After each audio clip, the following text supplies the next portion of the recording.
G'day everyone and welcome back to my channel.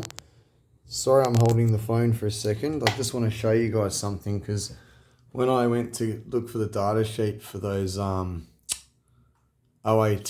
diodes, look at this old document I found.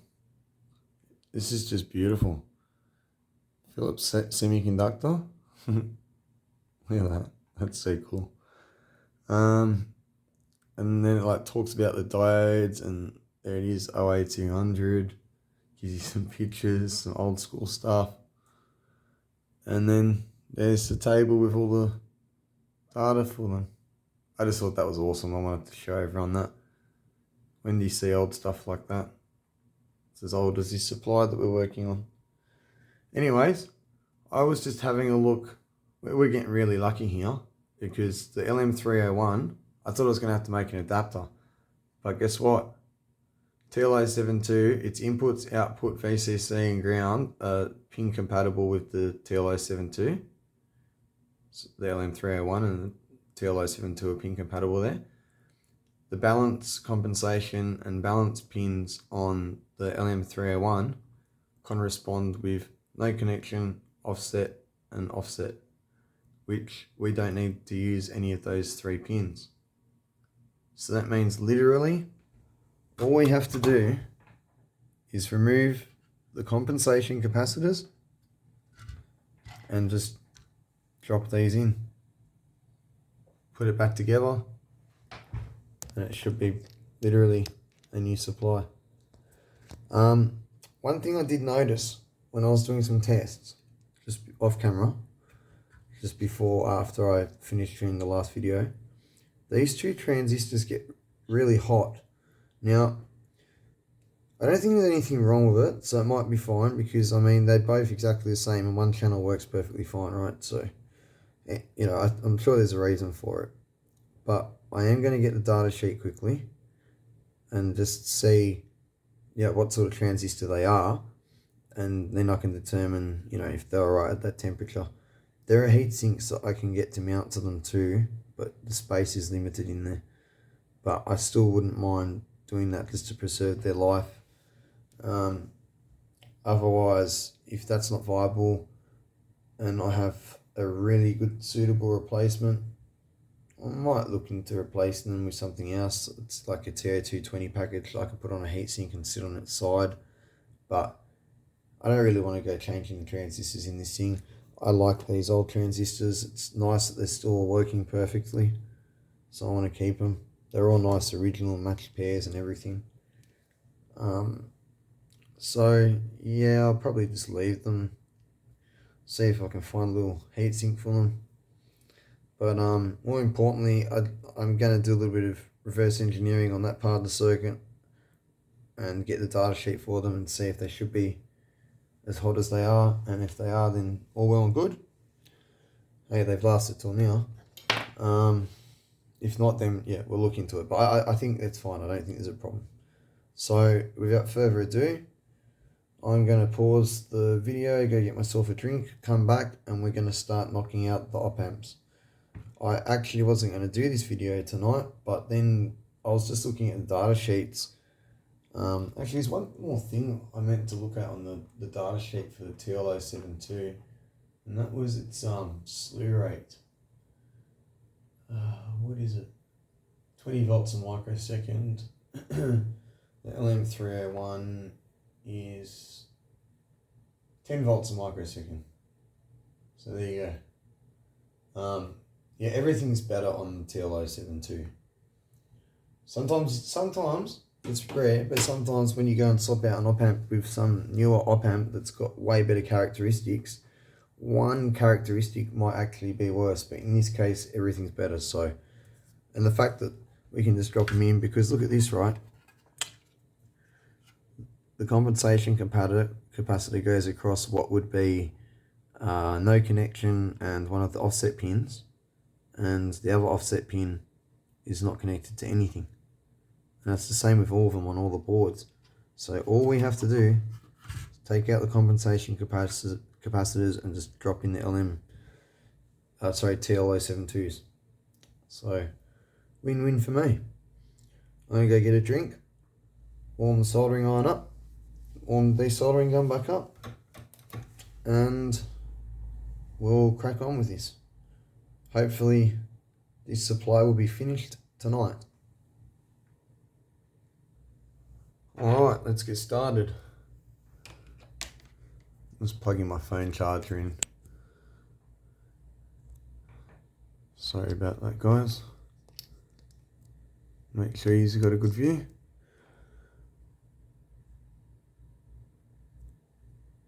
Beautiful. The beauty of this is all of these Zenas that test good, I'll get to add to my collection. All the LM301ANs that test good, I'll get to add to my collection. And I also will end up with some polystyrene. They're usually 30 picofarad capacitors, but I'm not sure. The engineers may have decided upon a different value for this particular circuit. It just depends. You know, they're trying to compensate this opamp because it doesn't have a compensation capacitor inside it, so that's what that's for. But the trade-off is slew rate, of course, bandwidth and slew rate, you know.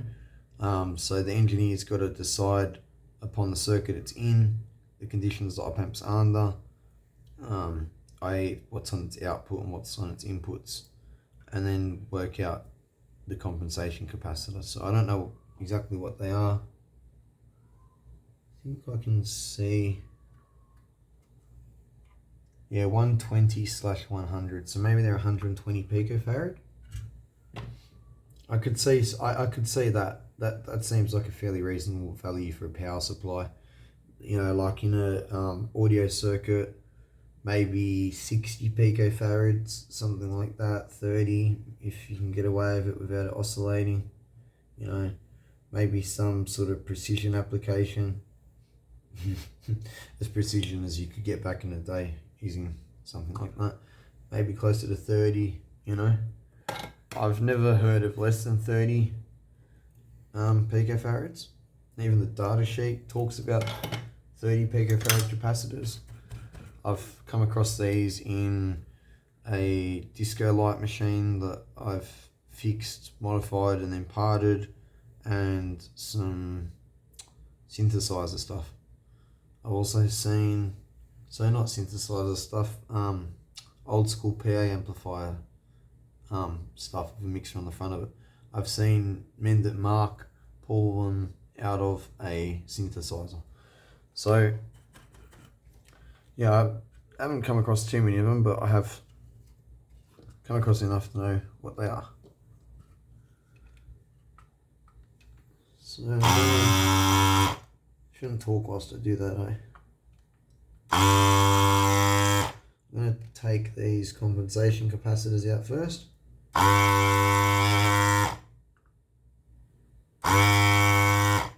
Free polystyrene capacitors is always a wonderful score. Those of you that are experienced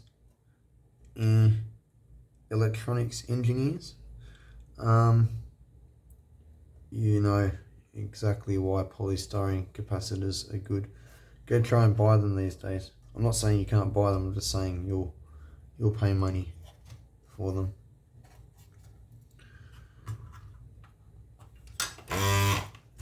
They exhibit some good properties.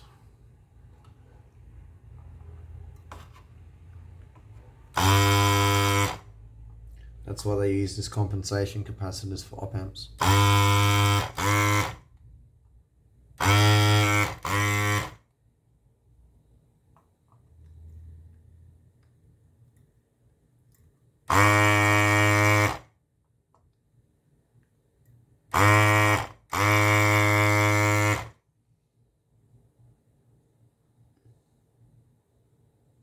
So this board's got another 2 op-amps on it.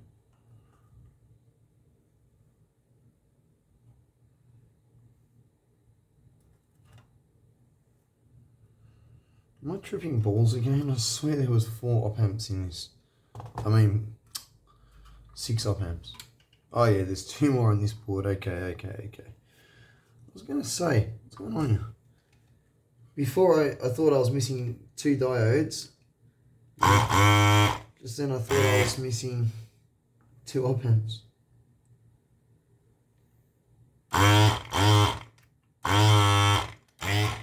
minute, because I took 2 out of this and put them back in my drawer. That's 8. Hold on. One. Oh, there's 2 more up here. Yeah. Okay, so it is 8. Alright. I do have the correct amount of op amps.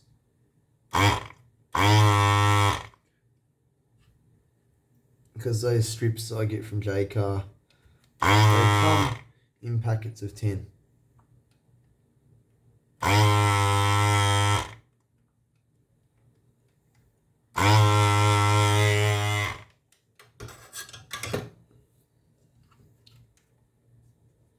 Oh, I don't want to lose these. Definitely don't want to lose them. Don't want to lose any of these components until I've tested them all. Like I said, I keep old components and special components, like, you know, these capacitors. Okay, I don't think I desoldered that one. These capacitors, you know, these old resistors and those capacitors that were good, I'll use them when I'm building like some sort of retro radio or trying to fix a retro radio TV or something, you know, if I need to keep it looking original. If I'm trying to build something like nowadays, but with old parts, just, you know, for fun.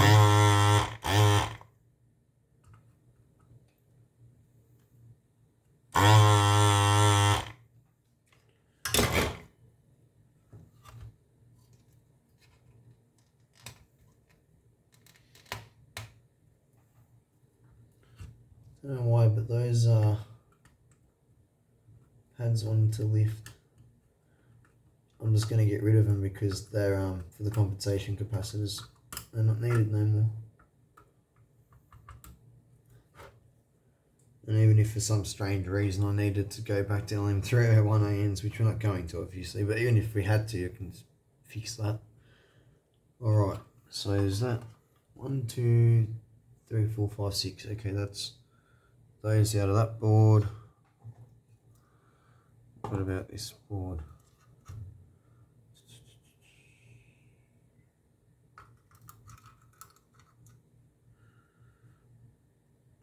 It seems like they're all the same value. Oh, I spoke too soon. We got 68s at 100 and 120s at 100. That's what I was saying. 60 to 120 picofarads would be the values I'd expect in a power supply. 60, 100, something like that. Makes sense. Right. I can't believe that. All we have left to do is remove op amps and put new op amps in. I guess I should probably mark which way they're going in. And you know what I'm going to do quickly? I'm just going to check, what do you call it? The pin. I know the pinout's the same, but I just want to make sure that the, yeah, the little dent on the package that indicates which side is which. I just want to make sure that that's the same. So, dimple on the left is the input side. LM301. Dimple on the left is the input side facing. Yeah, cool. Okay. Alright, they're going exactly the same. So all I've got to do is just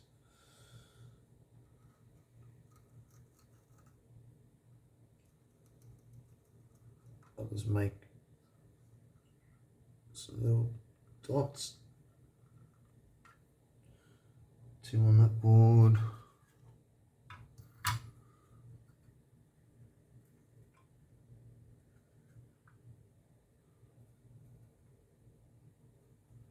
So many parts in this look like they've been changed over the years, you know. Like look at this, right? LM301, LM301 but a different colour. LM301, LM301 but a different colour. LM301 here, but this one is UA301, you know.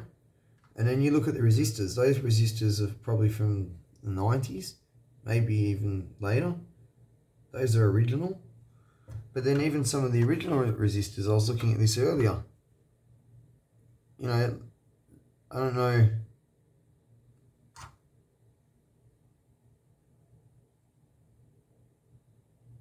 bloody same value resistor, or has someone put the wrong resistor in here? It's a different band system, so it's probably the right one. It looks right. 1.8K. Yeah, okay. All good. But yeah, so you know, I think this thing might have had some work done on it multiple times over the years. I'm just making sure I put the dots on the right side. I'd like to double check everything. That way when you turn stuff on, when you double check everything, if you turn stuff on, the magic smoke doesn't come out. I find when I don't double check everything, magic smoke likes to come out.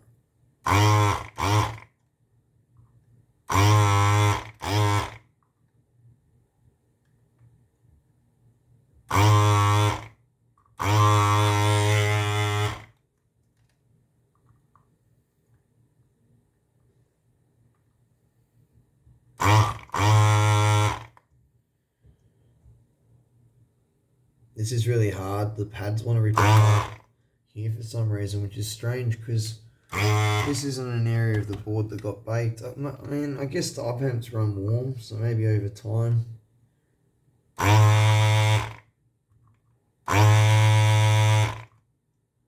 I'm having to be extremely careful with these.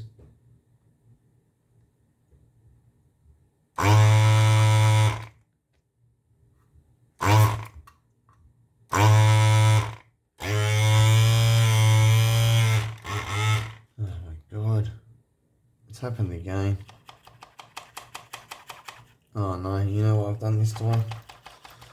I haven't been cleaning my desoldering gun out and it's actually blocked. Oh, come on. Oh no, it's really blocked. Let me try something. If this doesn't work, I'll try and heat this end up and use that to melt. Yes, got lucky there. If that doesn't work, I've got to take it to the stove, take this insert out, and then heat it over the stove and shake the solder out of it. Right, well that sounds a little healthier now.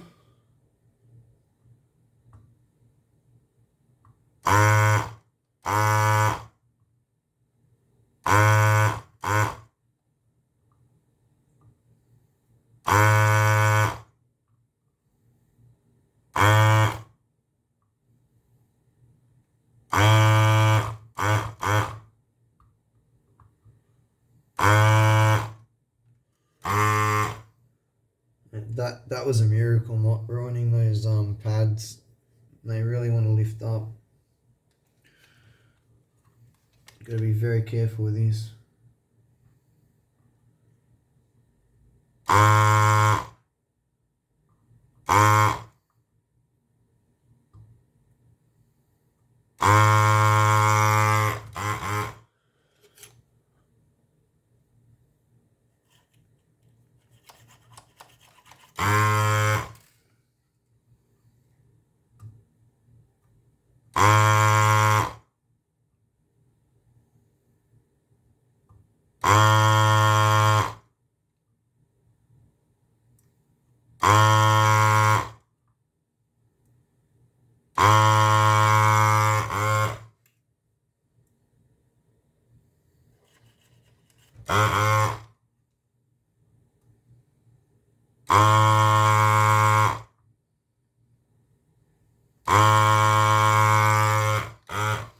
You know what I might do for you guys to save your time and so you're not listening to this?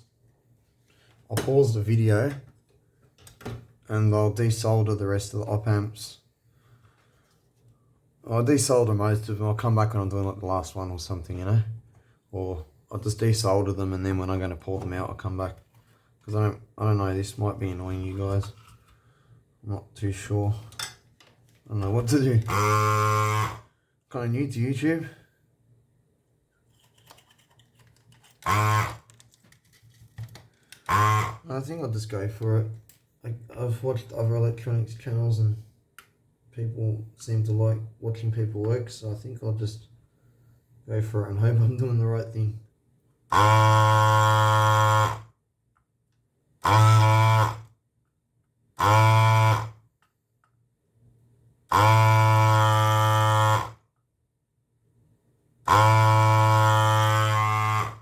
This one's a lot better.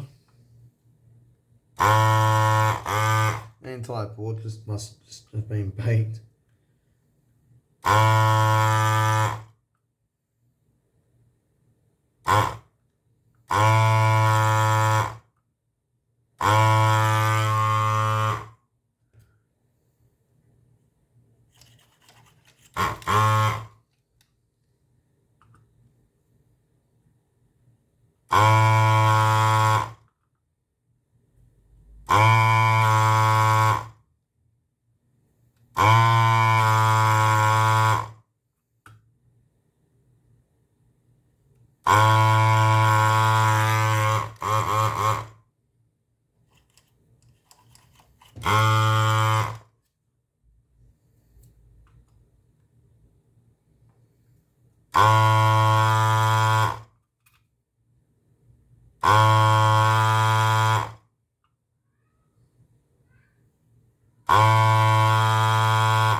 You know what, the sound's annoying me, so if the sound's annoying me, I think it's going to be annoying you guys. I'm going to pause.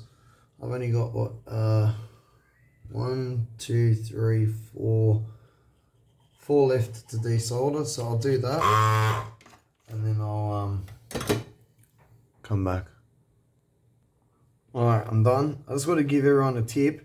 If anyone knows what tip tinner is, stuff you use for your soldering on tip, when you finish your desoldering gun, use a bit on that. It keeps the tip beautiful. And I'll tell you what, it makes all the difference when it comes to getting it to melt the solder quicker without having to put force and wriggle and stuff like that, you know. Well, that is all the op amps desoldered. Now, I'm not so worried about ripping the pads out, taking them out, but getting the new ones in is not going to be good.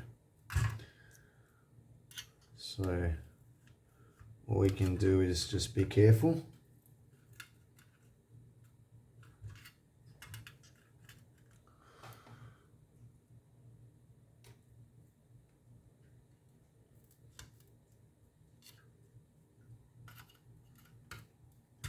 What I'll do is I'll take them out and then I'll flip the board back over, make sure all the pads are still sitting right over the holes, make sure there's no solder on them, and I'll get a little pin or needle or something like a sewing needle and sort of like stab them very gently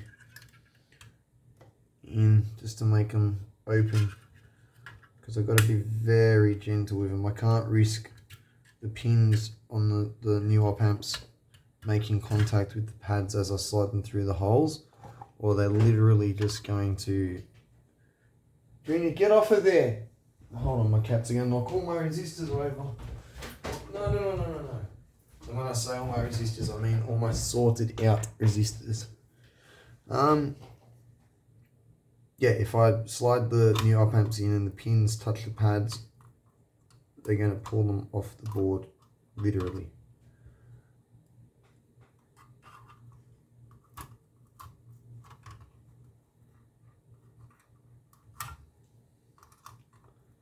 Almost wish I did the references last, but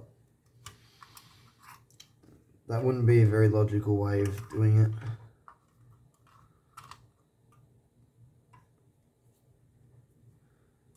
I kind of needed to know that I could do that first,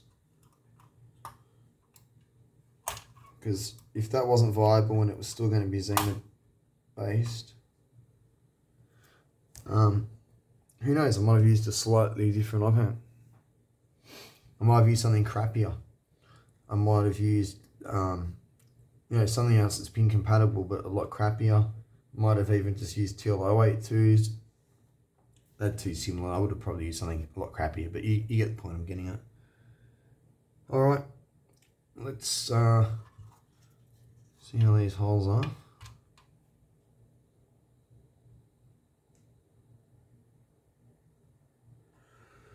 What can I use? Pause the video and I'll be back in a sec. I actually have the perfect tool for this. In your little watchmaking kits, the good ones that come with like heaps of different pieces, come with these.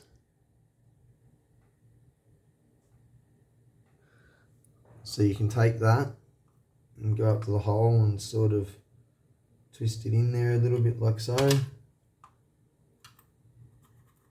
We're just going to open up every single hole.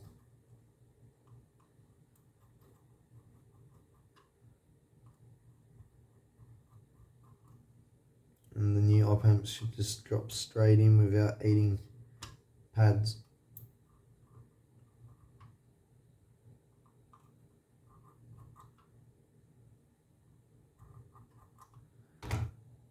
Yeah, that looks a lot more open. Can you see it on camera? I know there's a lot of flux over there, but you can see the holes. See my finger through the holes? Compare that to those holes, they don't look so great, do they?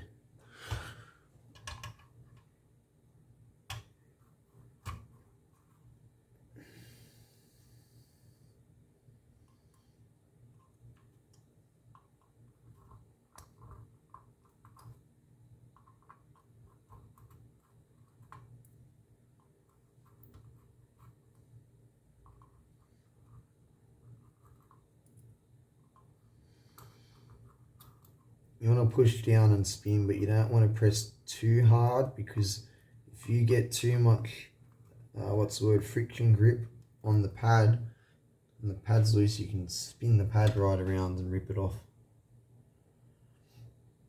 Oh, there's only 2 op amps on that board. Wow, we're really close, aren't we, guys?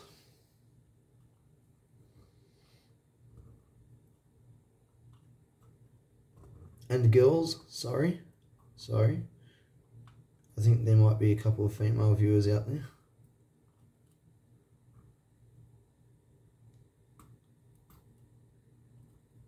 Do not want to offend anyone.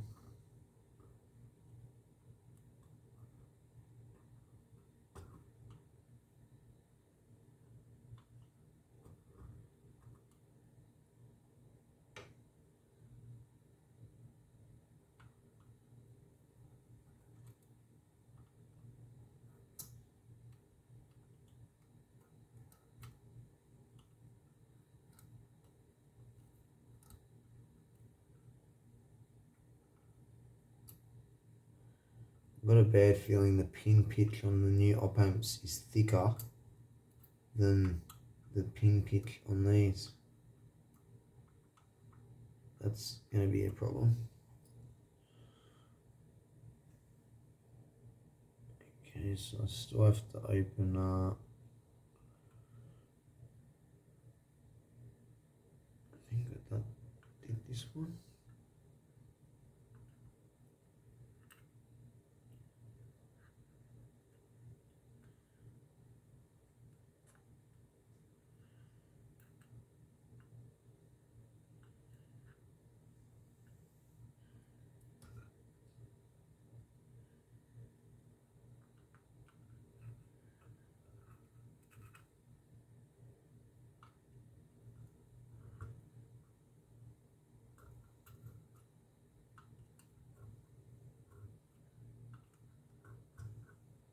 And don't worry, yeah, all this gunk that you see, of course I'm going to clean this thing up thoroughly.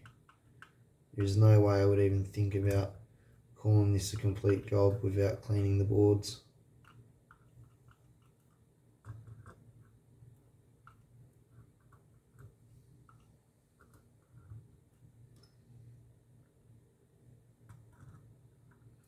You know how I was saying I had a suspicion that all of the Xenas could have been, a lot of them were faulty after seeing a couple of them were.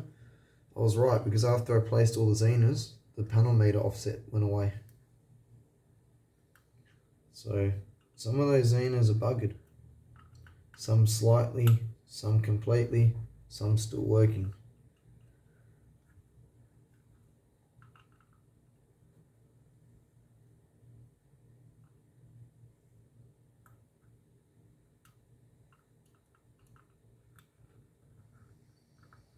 And I don't specifically know that it's an age-related thing.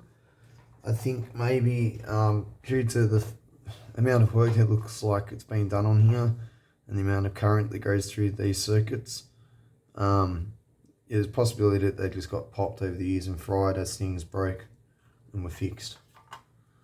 I don't know. I'm just theorizing. Who knows?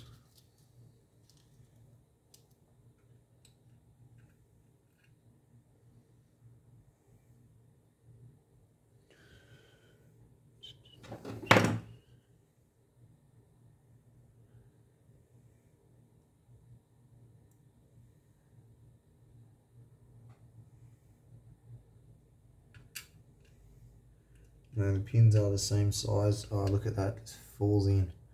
Wonderful. Wonderful. See, clearing the holes out like that, it might look like it was a little bit tedious and going the extra mile and all that, but look at that, you know, and, you know, we're not lifting any pads off the board. They're just dropping in. So I think that was well worth it. Actually, what I'm just going to do is I'm just going to splay out one pin on each corner so I can put all of them in without them falling out when I tip the board upside down. Oh, I'm getting G'd now. I'm getting G'd now. I can't wait. Oh, I can't wait. I cannot wait. I think apart from the supply that I'm building from scratch and completely designing myself. Oh, my phone's done that thing again. It's turned the torch on its own. That's so weird. I think, yeah, second to the supply that I am designing from scratch myself, I think this is going to be my second favourite supply. I'm a sucker for old tech. I just love it. Vintage stuff. Not too old, you know. Around this era, maybe a little bit earlier sometimes, maybe a little bit later for other things. But things like this that, you know, unless you don't understand electronics, there's no way you can't fix this. You can't say that for a lot of things these days, unfortunately. You know? And even if you do know how to fix it, good luck getting the tools to fix it. You know what I'm saying? You got to go spend so much money just to reflow some special BGA chip on one product. You're not going to go buy a hot plate, a stencil sheet, solder paste, a hot air station, blah, blah, blah, blah, blah, to do one chip, are you? So what do? You buy the whole new board. You know? I mean, yeah, if you do your electronics like I do, yeah, you have everything. But I mean, I'm just saying, for average Joe Blow that needs to repair something that's broken, it's getting very hard for them these days. You see, with this sort of stuff, I'm pretty sure almost anyone watching the video can fix this. And even if they are, you know, completely fucked up and fried it, they could still fix it. You know what I mean? Everything's just so different nowadays.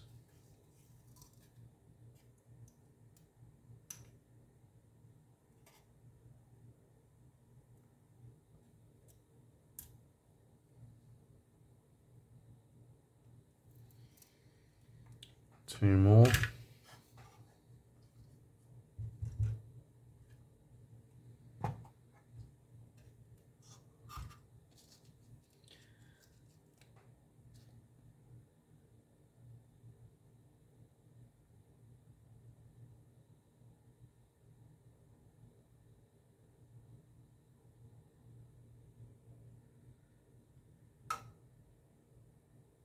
What? Did you guys see that? I saw it jumped out of my hand, I heard it land on the board, and it just disappeared into thin air. Wait, what? What?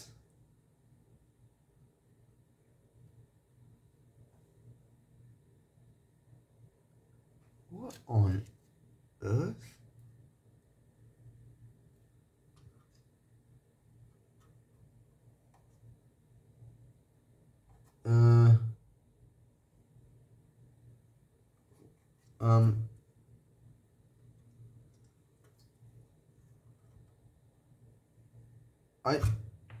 What?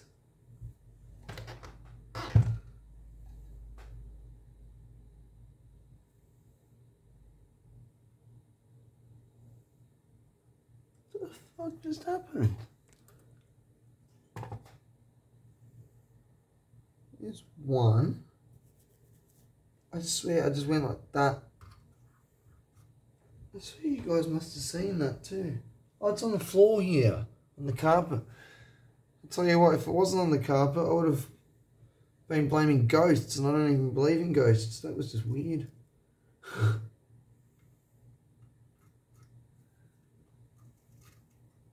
Maybe it was worried I was going to put it in backwards because it's facing the other way. I'm kidding.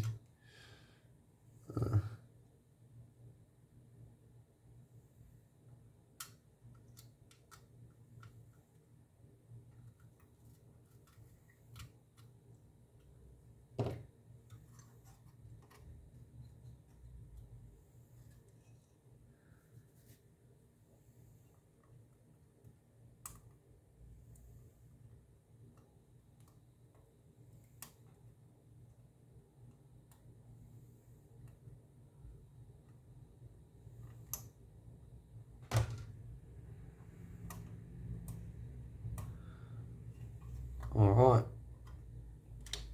Get the soldering on to warm up again.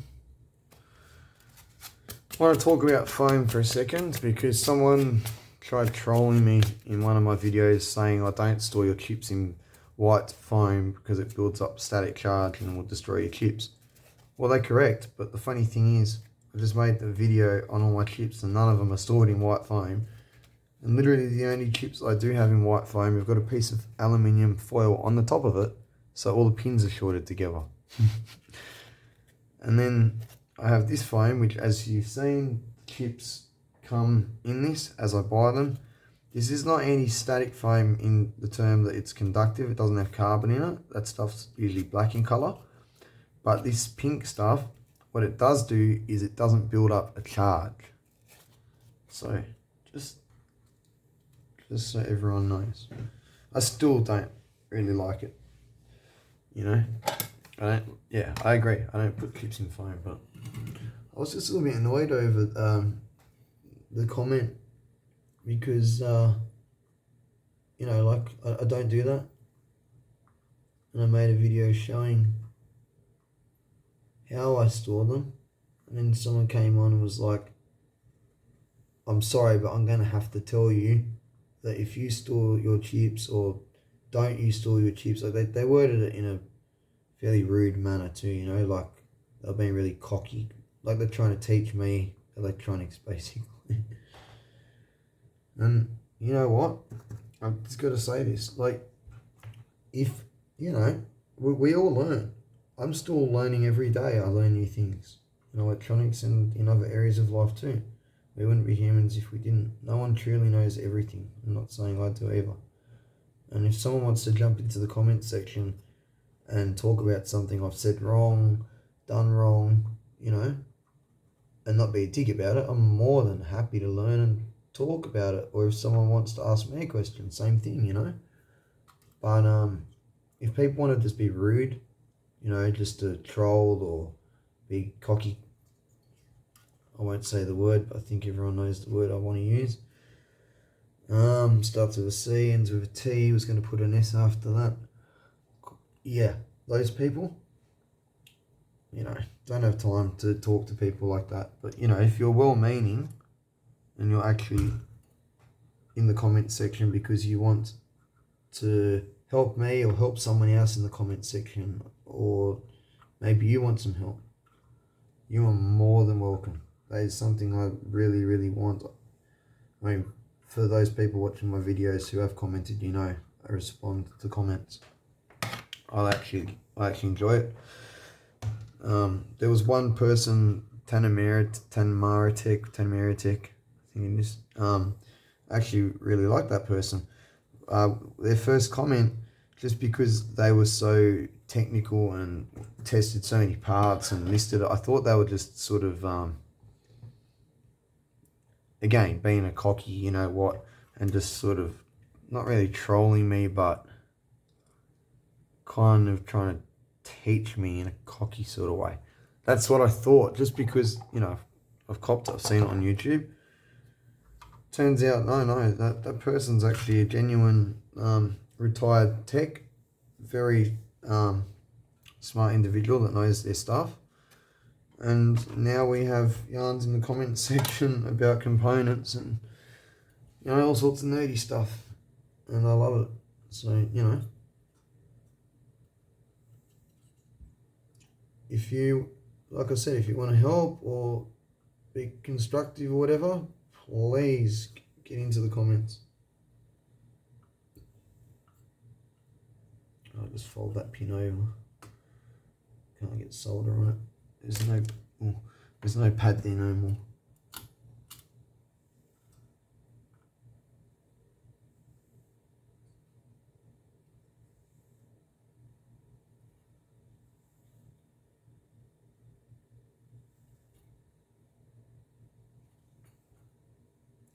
And I can't believe we're this far already. It's just such a beautiful feeling, you know.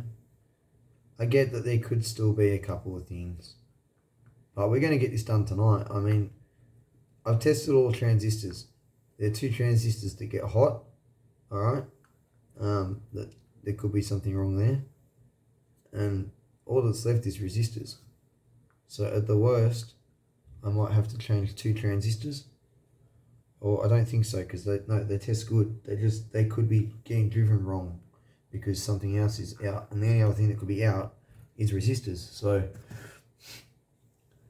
we're there.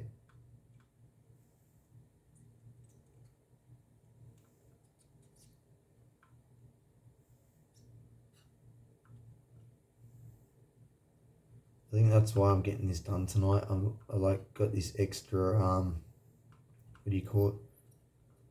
Motivation to get this done. As soon as I saw the pinout was the same and everything else has worked out, obviously, I was like, wait, that means I can get this finished. Oh, I got to do this. So I really need to get this done so I can fix the Yamaha mixer, because that's in pieces on my bench and I can't get to my bench. And I'm trying to build my own supply at the moment. Plus I've got 2 differential low noise amplifiers, one that's got a high bandwidth and one with a mediocre bandwidth, that I need to redo. Circuits for power supplies, shielded boxes, the whole lot. I've got a few things to do. Plus I've got appliances in the house I need to fix, and I can't do any of that stuff with this on my bench. So sorry, I realise my head's getting in the way. So I really need to get this done so I can move on to the next thing. Not just that, also so I have a dual tracking supply, which will help me with some of the other things. Not that I can't form 2 supplies out of 2 supplies, but you know, one, it's not dual tracking. If I need dual tracking, 2, it's dodgy and annoying and takes time.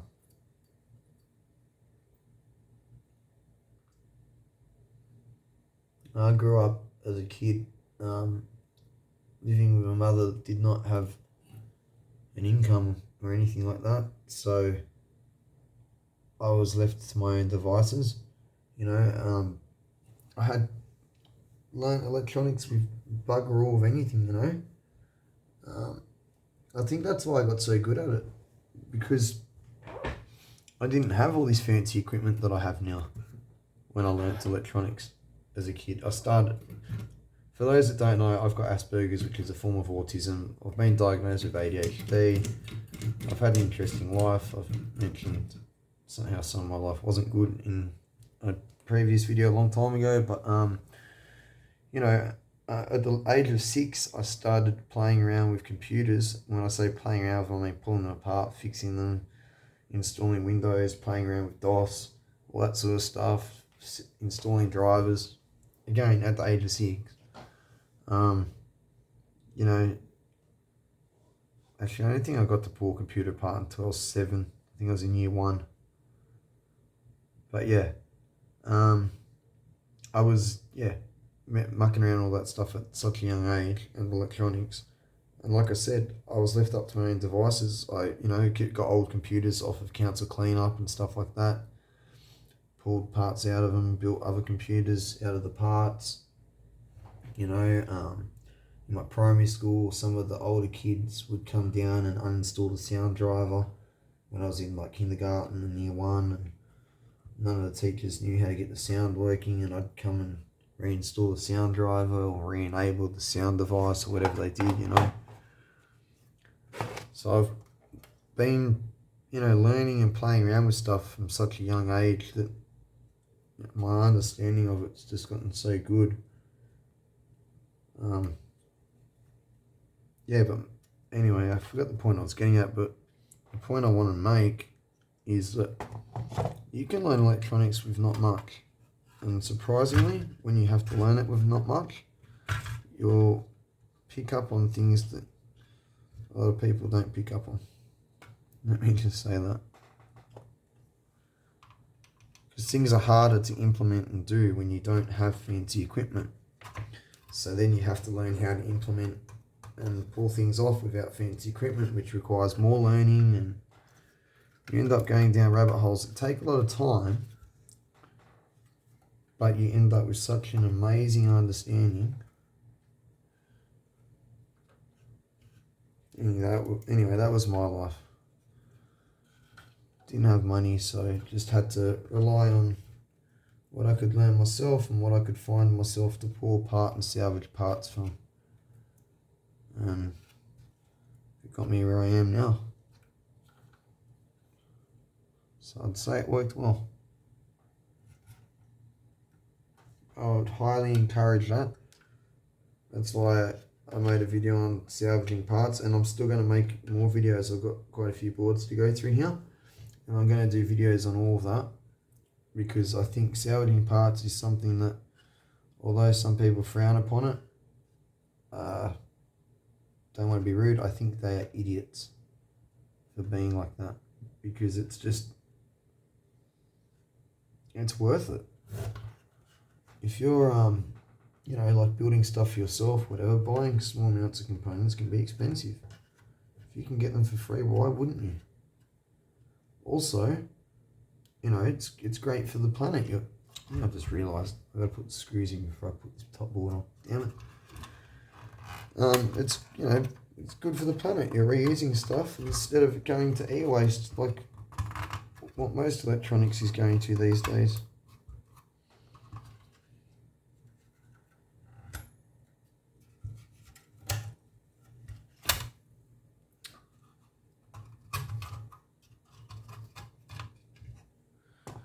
Didn't realise that. Let me just move these parts out the way.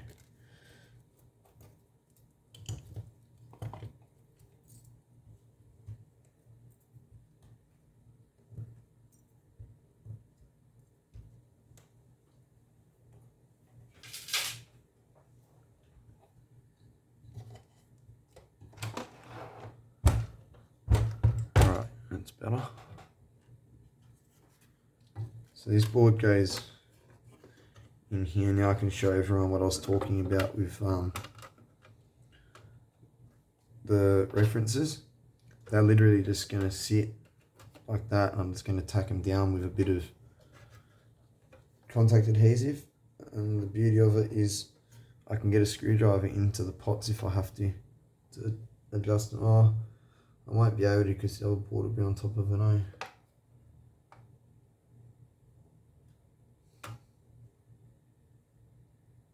I might just leave them loose like that. Again, this is my own personal supply. It's only going to be sitting on my bench.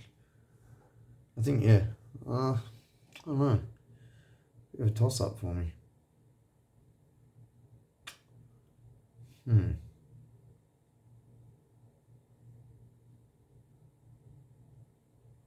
Leave them like that for now. Yeah, I'll leave them like that for now. Now, screws.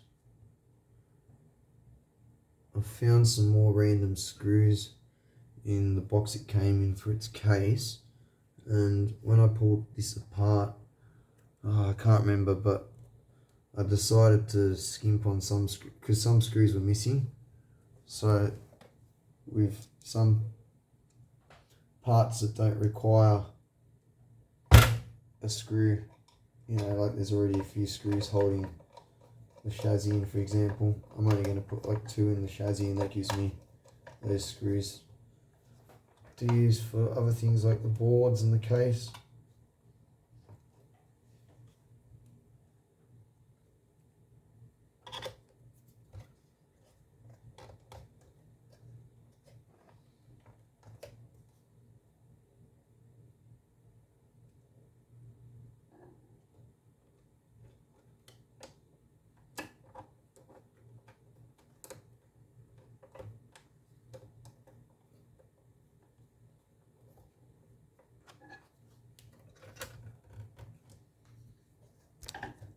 Sorry, I'll fix that up in 1 second.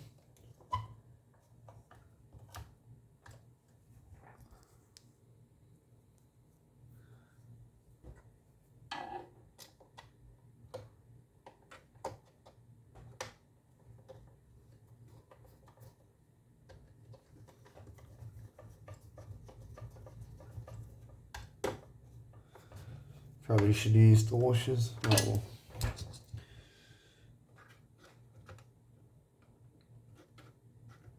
Like I said, I was trying to skimp out on screws on certain things, so I had screws and washers for the boards and case and other things I wanted them for that are more important, because this thing was missing a few screws.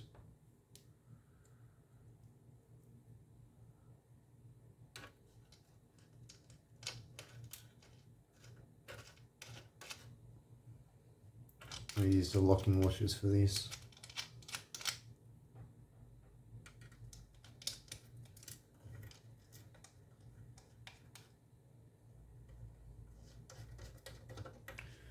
Just sanity check I put all opamps in the right way.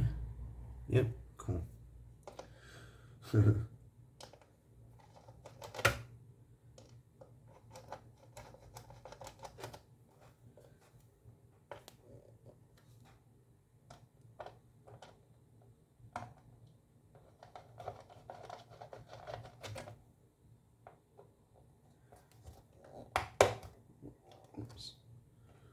It's a good thing I rechecked that those 5.1 volt references, because now we know that all the references are bang on. We've got 5.1, 5.1 and 3.6 and 3.6.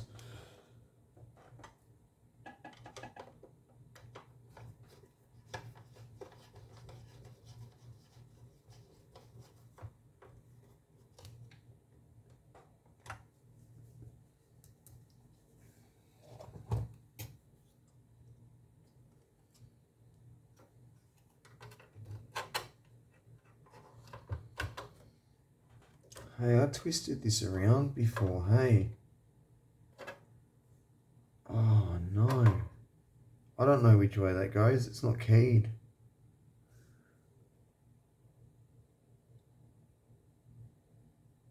Oh, you know what? Maybe I can see the arc in the plug and it will line up with the board where it arced.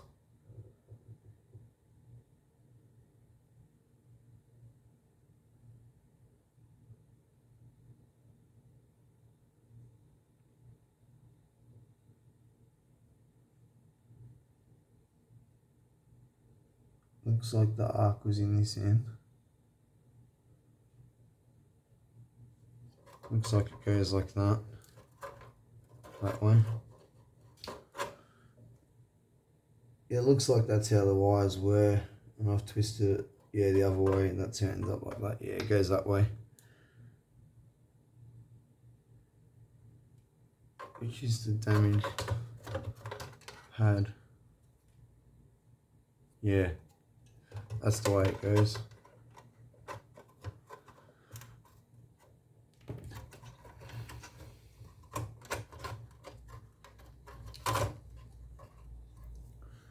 Sorry guys.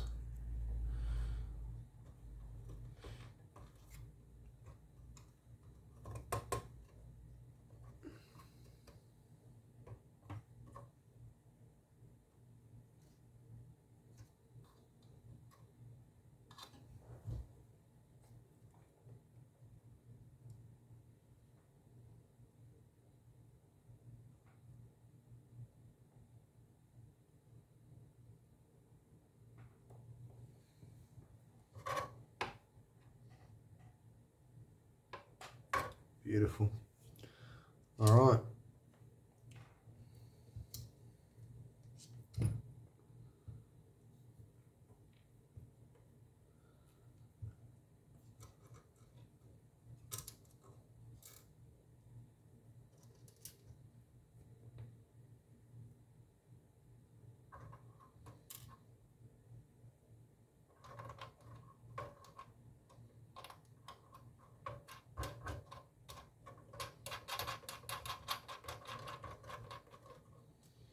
The only other work I want to do is this, like I said, is change these 6 resistors, and I can do that without even taking the board out of the case, so we can put all this back together now.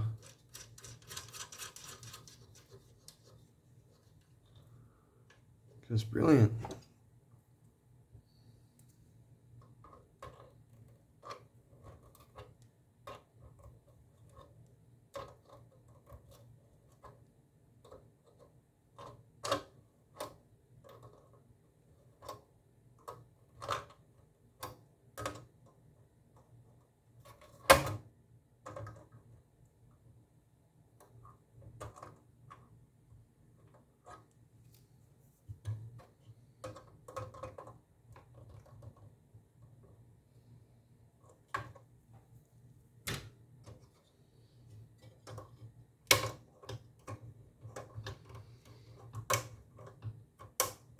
I've got a socket driver in this room for this. Looks about right. Too big.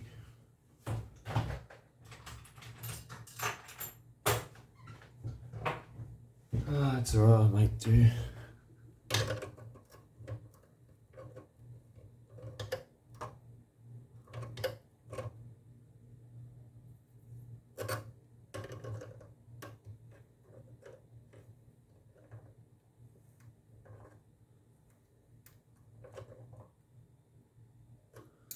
Alright.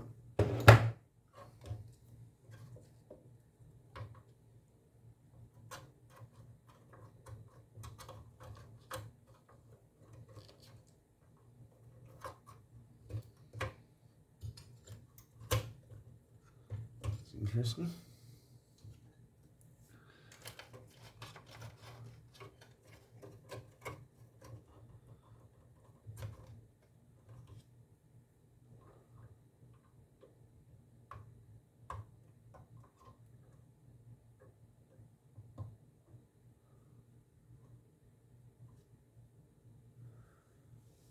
Alright.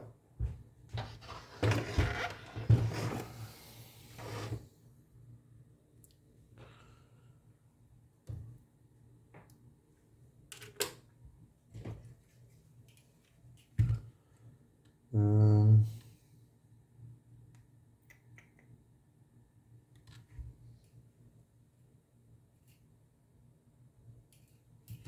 let's get bananas to bananas. Needs of doing a trick.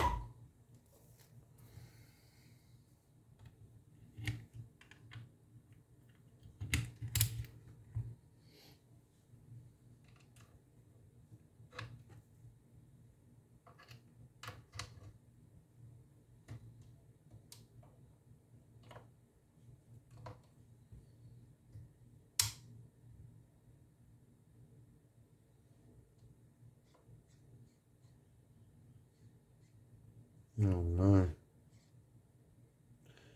This is not good news.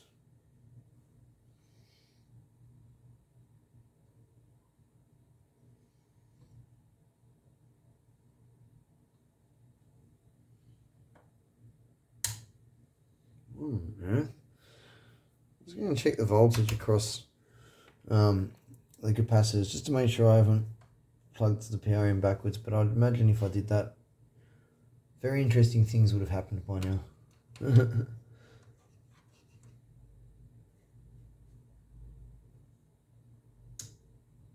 Yeah, no, that's correct.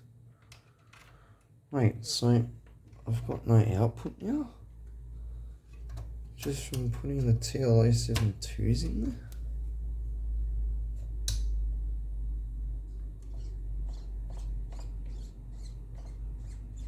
What? What's the other one doing? The exact same thing. What on earth?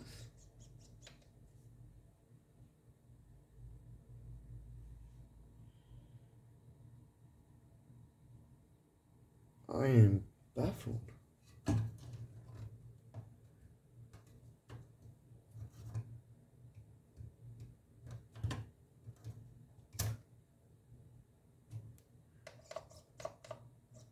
You know what?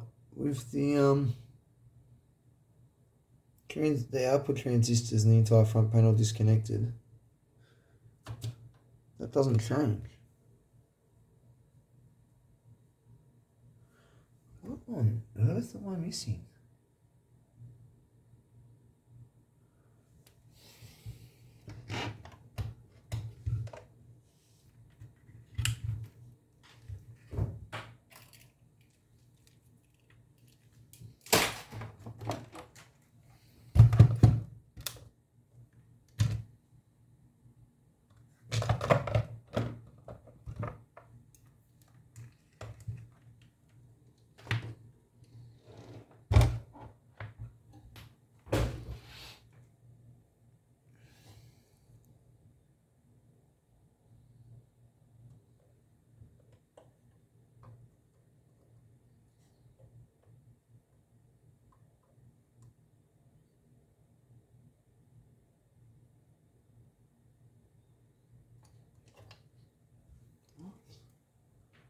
Oh my god, my computer's updating. I just went to look up at the pinout for the TLA72. And the bloody thing's updating. I can't look at it right now.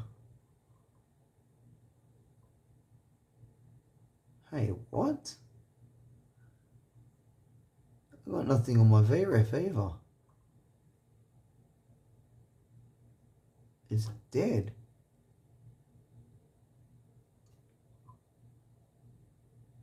What on earth?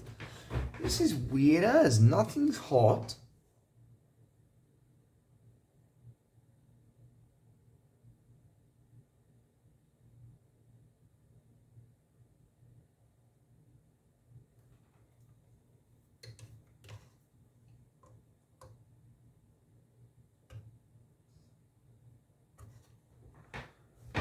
What the fuck?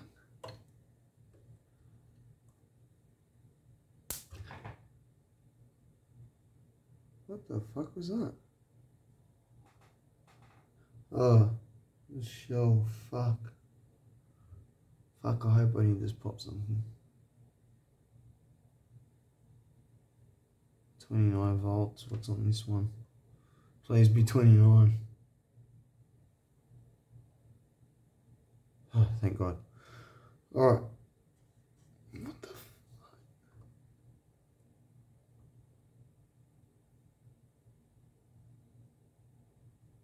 What on earth? All the voltage rails are here.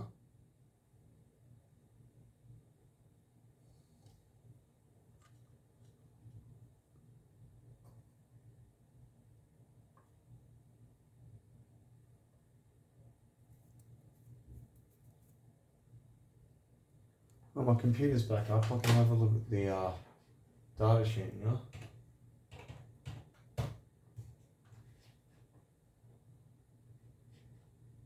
I swear there's got to be something I'm missing.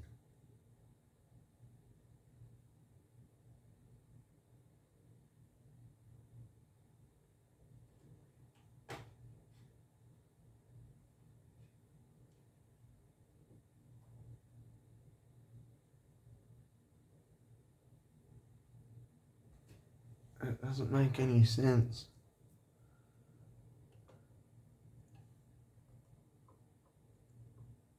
And what, it's only running on 4.7 volts? What's this one getting?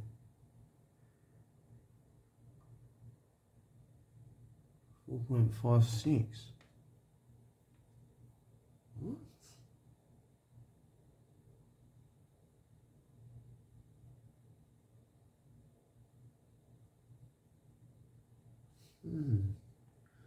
What's the output pin? Pin 6, which is...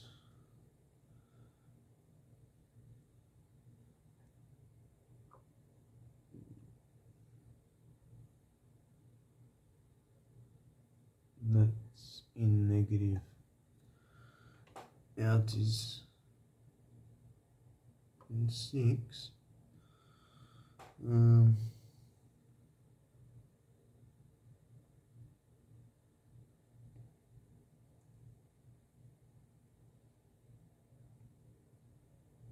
2.4 volts, 2.5 coming out of there, reference to negative.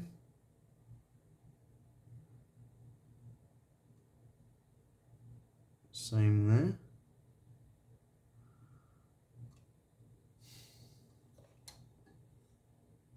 Well, this is odd.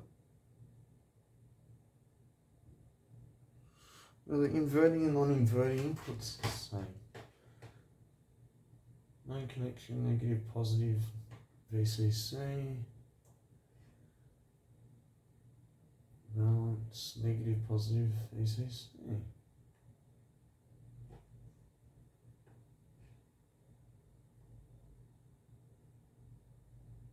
Negative.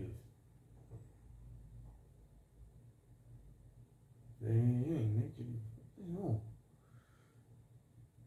What on earth am I missing?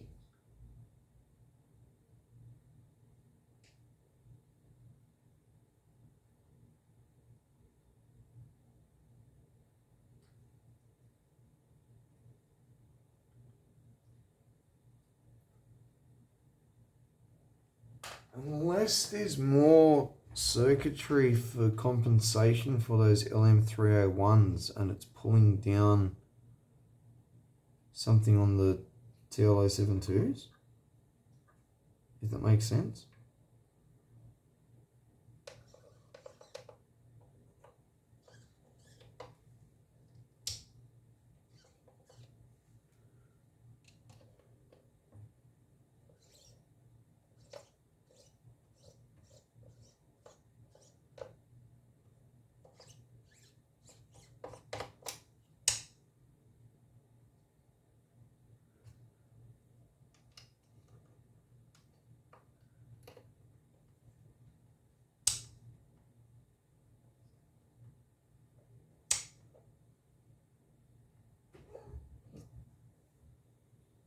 This has really got me spinning. I wouldn't imagine it to be completely dead because, yeah, like even if the op-amps I put in there were like, you know, wrong, like they couldn't swing far enough to the rails or something like that, you'd still have an output voltage. It would be wrong, something would be wrong, yeah, but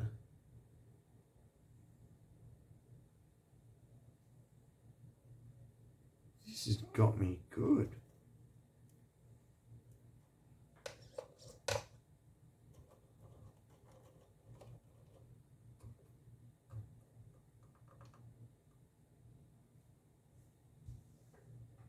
I don't know what to say.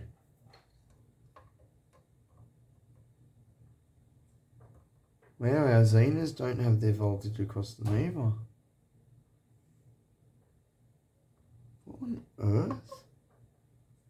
Since I've put these op-amps in, it's pulled everything down. I don't understand.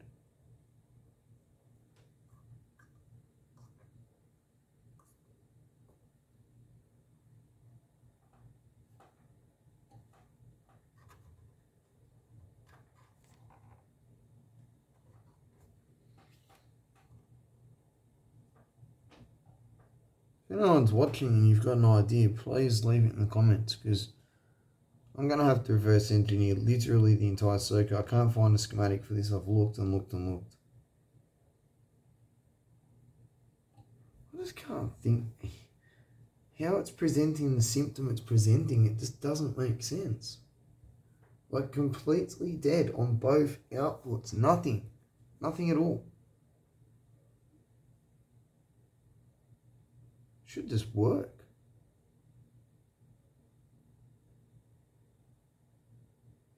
No, it's not letting smoke out. Nothing's running away, burning, but voltages are pulled down too low.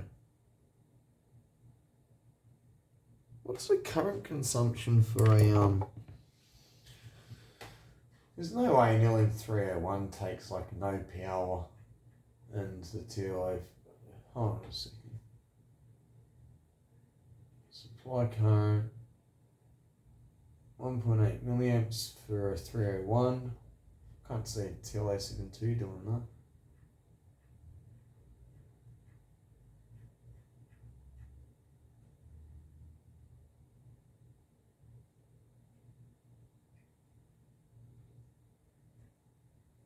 Where is it?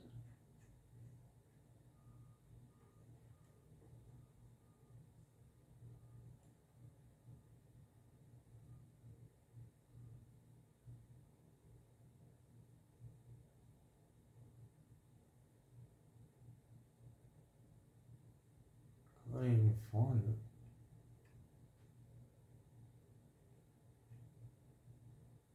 What the hell? I can't even find it. It's not even in the data sheet.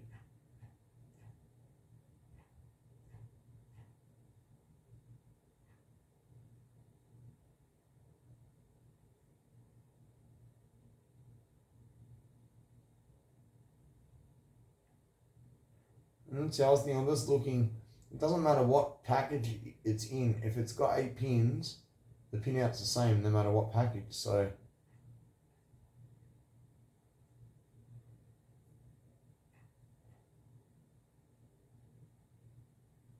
oh, there you go. Low power consumption, 940 microamps a channel.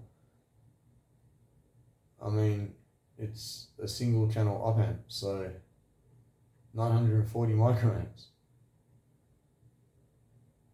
Unless they mean per input. That's still less than other ones. So it's not pulling the rails down because it takes too much power. They're not even warm.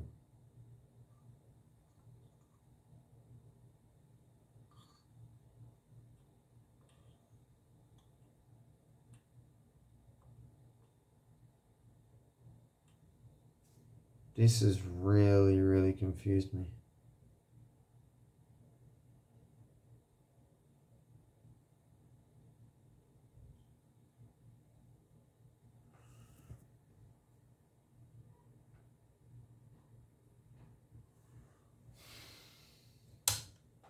Alright, well.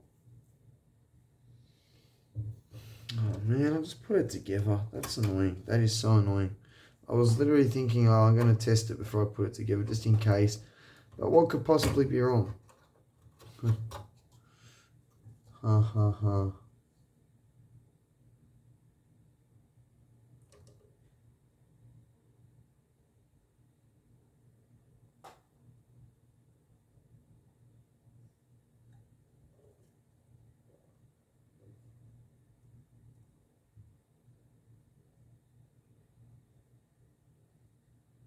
Yeah, everything's right.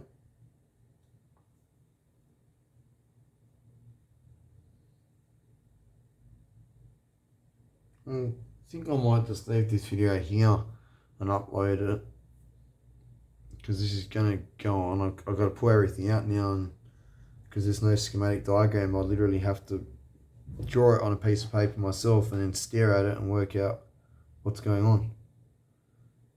But I've got a funny feeling there's some sort of circuitry that the LM301 had other than that compensation capacitor, and that's doing something. I could be wrong. Like I said before, I don't know everything, but man, oh, this is going to keep me up all night now. Alright, well, I'll see you in the next one, guys. I'm sorry, I was really hoping that was going to be job done. So my apologies. Obviously, I did not plan for that to happen. I guess there's going to be one more episode because we've got to work out why all of a sudden it doesn't want to work with TLA72s. So I'll do some investigating, and then when I think I've come up with a few possible solutions, I'll come back and we'll make another video. Sorry guys. Sorry to disappoint everyone. I know that this thing's been going since we started on it really well. And it's just kept getting better. And now all of a sudden, nothing. So, yeah. I'll have a look at a little bit more. I'm sure it's a Class AB output on the LM301.